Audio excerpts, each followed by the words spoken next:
Still more stories from Grandma's Attic by Arleta Richardson, illustrated by Dora. Chapter 6. Whenever I'm Afraid. One stormy night during the spring rains, I was awakened by the howling wind, the thunder, and the lightning. Quickly, I sat up in bed and called to Grandma. "Are you there, Grandma?"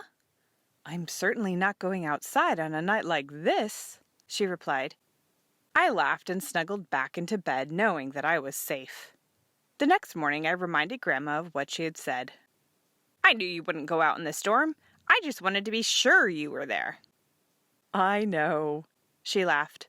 "We do the same thing with God sometimes. We know He has promised to be there, but things happen that make us wonder if He really is."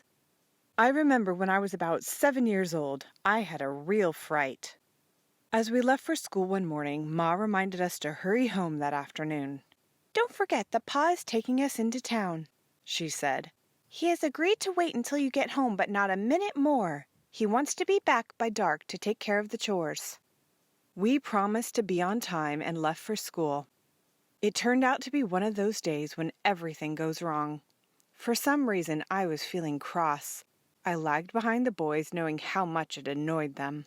"Mabel, do you have to stop and look at every violet in the path? Who are you picking them for anyway?" "Miss Gibson," I replied. "She likes violets." Reuben snorted. "She won't like them very much if you come in late. And look at the front of you. You're dripping mud all over. Come on now, pick up your feet a little faster if you're going with us. We'll go off and leave you if you don't." "We can't," Roy reminded. "Pa would strap us both if we left her here in the woods. Hurry up, Mabel." Tears came to my eyes as I ran to catch up with the boys. I felt they were being too impatient with me. When we arrived at school, I knew I was right. We weren't late. The children were still outside. I stamped my foot and yelled at Reuben. "Now look what you did! You made me hurry when I didn't need to. I can't stand brothers. I wish I had some sisters instead." "You wouldn't want a sister if you had one," Roy retorted. "I haven't seen any good use for them yet." I turned and ran toward the schoolhouse, wiping the tears from my cheeks as I ran. I stumbled into the schoolroom and gave Miss Gibson the few flowers I had picked. "What's the trouble, Mabel? Did you get hurt?" Miss Gibson said as she accepted my meager bouquet and gave me a hug. No, I sobbed. I just wish I didn't have any brothers. They're horrid." "You're just upset. You won't feel that way for very long. Brothers are wonderful friends to have." I didn't agree with her, but I wouldn't say so. I went to my seat beside Sarah Jane and gave her a push. "Move over," I snapped. "Half the seat is mine." Sarah Jane looked surprised. "What did I do? How come you're mad at me?" "I'm not. I just want my part of the seat." Sarah Jane moved to the far edge and eyed me silently. I knew that I was the one who was being horrid, but I was in no mood to say I was sorry. As the morning wore on, I felt worse and worse. My head ached, and I was sure that no one in the world liked me anymore. When dinner time came, I couldn't eat. "Mabel, aren't you hungry this afternoon?" Miss Gibson asked. "Don't you feel well?" I burst into tears again. "I don't want any dinner. My stomach hurts because everyone is so mean to me." "I don't think that's the reason, Mabel." She felt my head. "I believe you're coming down with something. You should be at home. Reuben," she called to him. "As soon as you finish eating, you'd better take Mabel back home. She's not feeling well." "Yes, ma'am," Reuben replied. His eyes were concerned as he picked up my books and dinner pail. He reached over to take my hand, but I jerked away from him. "I can walk by myself," I said sullenly. "You don't even have to go. I know the way home." "I know you do," Reuben said. "But Pa doesn't like you to go that far alone. You don't have to walk with me if you don't want to." I didn't want to, so Reuben walked on one side of the road and I walked on the other. Being sent home from school just added to my belief that no one liked me anymore. When our house was in sight, I snatched my things from Reuben. "I can go the rest of the way by myself. I'm not a baby. You just go on back to school."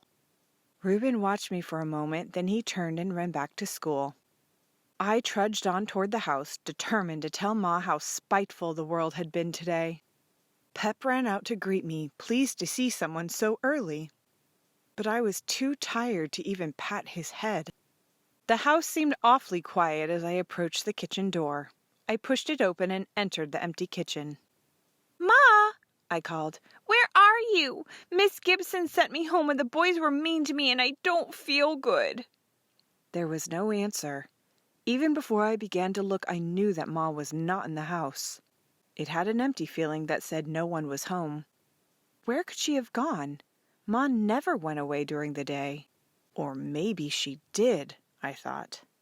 Maybe she went someplace every day as soon as we left for school.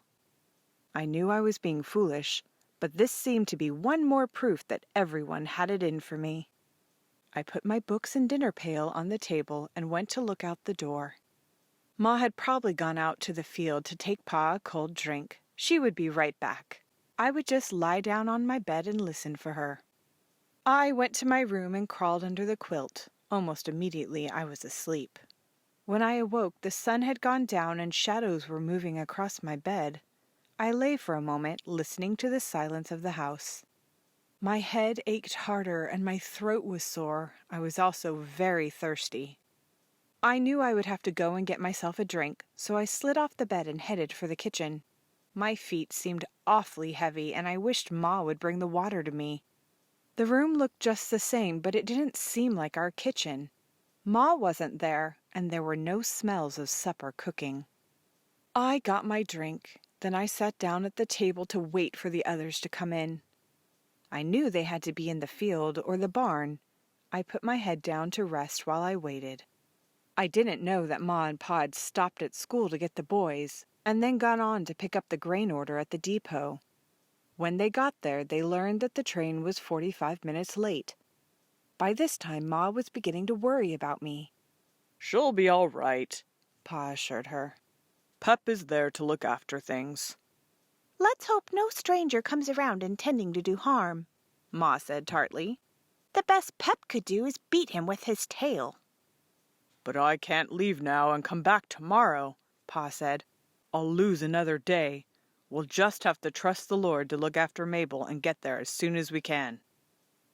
The next time I raised my head, the kitchen was dark. I knew better than to try to light the lamp. Ma would never allow that. But as I peered out into the yard, I was frightened. Where was everybody? Perhaps God was punishing me because I was so mean to the boys and Sarah Jane this morning. I didn't think it was worth the effort to cry since no one was left to hear me. Instead, I put my head back down on the table and began to pray. I wasn't as experienced in praying as Pa was, but I was sure that God would hear me.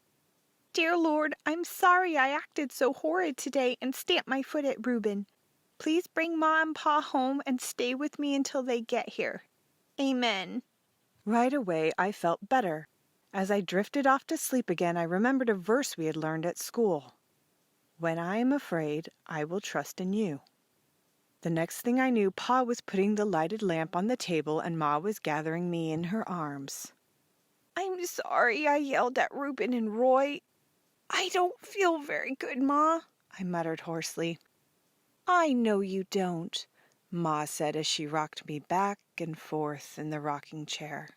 "I'll fix you something hot to drink and get you in bed. You'll be better in no time." "I was afraid by myself," I admitted tearfully. "But I asked the Lord to stay with me until you got back, and He did."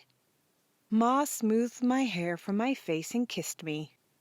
"It's too bad we weren't here when you came home, Mabel, but I'm glad you remembered to pray. You know the Lord has promised never to leave us or forsake us." "I know, Ma, and He didn't. But I feel lots better with you and Pa here, too." "That's why the Lord gave you to us," Ma replied. "He knows little girls need someone on earth to love them, just as they need a heavenly Father." End of chapter 6.